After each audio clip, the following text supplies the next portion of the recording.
സ്വർണത്തിന്റെയും വെള്ളിയുടെയും ഇറക്കുമതി തീരുവ 15% ഉയർത്തിയതോടെ സ്വർണ്ണവില കുത്തനെ കൂടി. ഒരു പവന് 10,200 രൂപ വർദ്ധിച്ചു.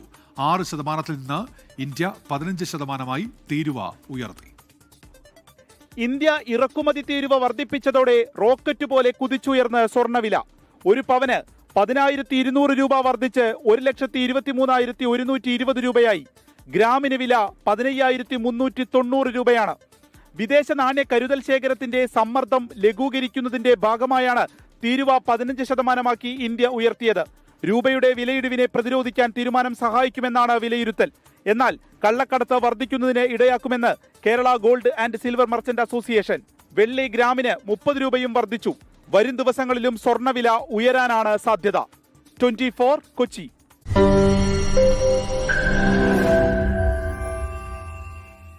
ലോകത്തെവിടെയായാലും ഏത് സമയത്തും 24 വാർത്തകളും ഓഗ്മെന്റഡ് റിയാലിറ്റി പാക്കേജുകളും എക്സ്പ്ലെയിനറുകളും വിശദമായി കാണാൻ ഞങ്ങളുടെ യൂട്യൂബ് ചാനൽ നിങ്ങൾക്ക് സബ്സ്ക്രൈബ് ചെയ്യാം.